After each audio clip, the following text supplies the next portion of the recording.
the Battle of Hattin, turning point of the Crusades. Welcome to our channel.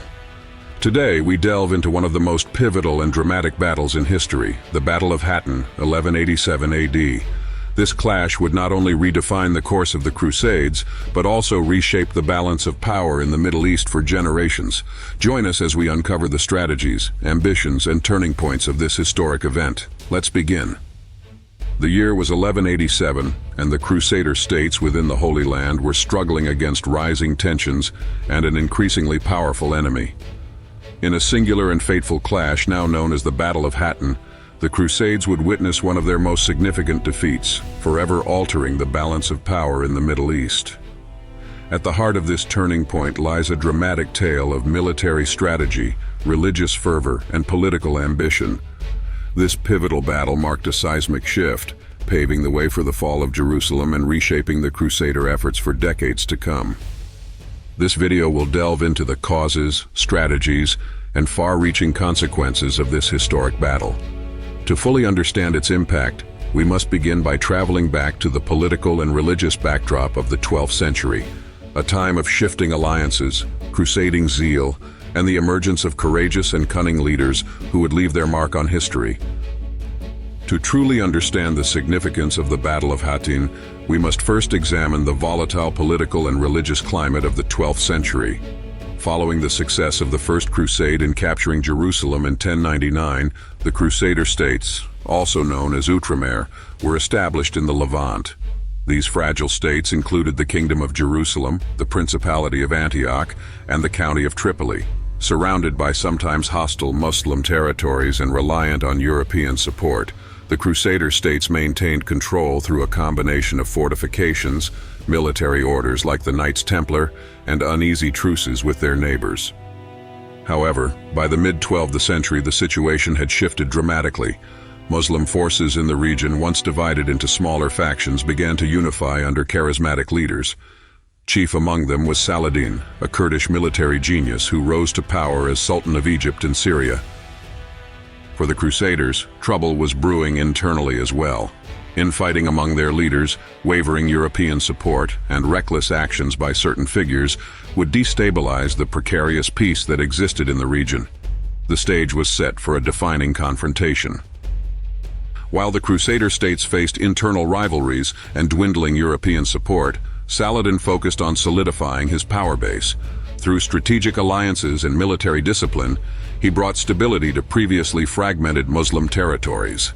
His leadership unified Egypt and Syria, creating a formidable force ready to confront the Crusaders. Several key factors led to the confrontation at Hattin. First, Saladin's rise to power was motivated by a clear vision: to reassert Islamic control over Jerusalem and drive out the Crusaders who had been occupying the Holy Land for nearly 90 years. His success in unifying disparate Muslim territories gave him the strength to launch a major offensive against the Crusader states.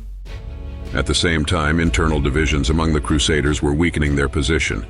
The Kingdom of Jerusalem, ruled by the ineffective King Guy of Lusignan, was plagued by political rivalry. Raynald of Chatillon, a reckless Crusader lord notorious for his aggressive raids against Muslim caravans, exacerbated tensions. His provocation prompted Saladin to view the Crusaders as a threat that needed to be eliminated decisively. Moreover, the Crusader kingdom's reliance on European reinforcements and supplies made them increasingly vulnerable.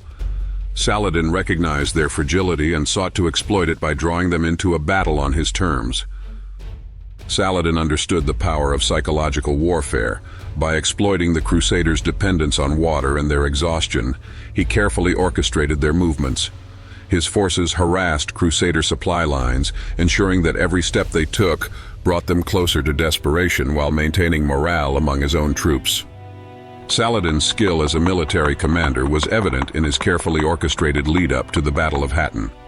His strategy was as much psychological as it was tactical. By launching attacks on Crusader-controlled territories, he provoked the Crusader forces to assemble and march in defense of their lands. However, Saladin manipulated the Crusaders into moving through arid, waterless terrain, cutting them off from vital supply lines. The Crusaders made a critical mistake in the summer of 1187.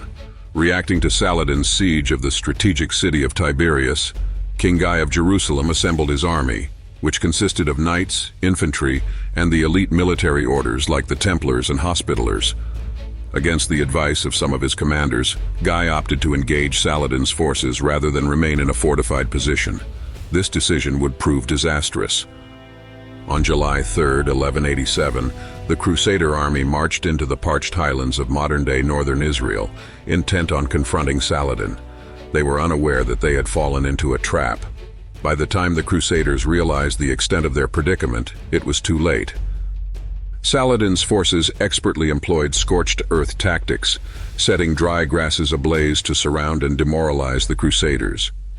The intense summer heat and a deliberate lack of access to water left the Crusader forces dehydrated and exhausted as they approached the Horns of Hattin, a rocky ridge that became the site of their encampment. On the eve of battle, Saladin's forces surrounded the Crusader camp at the Horns of Hattin. His soldiers set fires to the dry grasses, cutting off escape routes and creating a ring of smoke.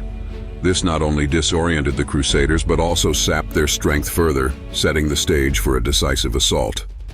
On the morning of July 4, 1187, Saladin launched a full-scale assault. His troops, consisting of disciplined archers, mounted cavalry, and infantry, outnumbered the Crusader forces and surrounded them completely. The Christian knights, heavily armored and reliant on charges, found themselves unable to maneuver effectively in the tight, rocky terrain. Meanwhile, Saladin's archers rained down arrows, further weakening their lines. Desperate for victory, the Crusaders attempted to break through Saladin's forces. However, by this point they were disorganized and overwhelmed. Even the sight of the True Cross, a revered Christian relic carried into battle, failed to rally them. The Crusader forces were overwhelmed and their defeat was total. King Guy of Jerusalem and other senior leaders were captured, while Raynald of Chatillon was executed by Saladin himself. The Battle of Hattin was a catastrophe for the Crusaders, and its consequences reverberated almost immediately. The loss of the True Cross was a devastating symbolic blow, as the relic was believed to hold divine power and protection. The surviving soldiers and leaders of the Crusader army now found themselves as prisoners of Saladin, their fates hanging by a thread. Perhaps even more significant was the political and territorial fallout. With the Crusader forces annihilated, Saladin encountered little resistance in the following months. By October 1187, he successfully captured Jerusalem, fulfilling his ultimate objective. The news of Jerusalem's fall sent shockwaves across Europe. Religious leaders and monarchs alike called for immediate action. Pope Gregory VIII issued a papal bull urging Christians to take up the cross once again, leading to the proclamation of the Third Crusade. This marked the beginning of one of the most famous campaigns of the medieval era. For the Crusades, the fall of Jerusalem marked a turning point that would define the next phase of the conflict. European leaders reacted with a mixture of despair and determination. Calls for a new crusading effort were issued, leading to the launch of the Third Crusade in 1189. Yet, despite the grand ambitions of the Third Crusade, the loss at Hattin left its mark. The Crusader Kingdoms would never regain the strength and cohesion they once held.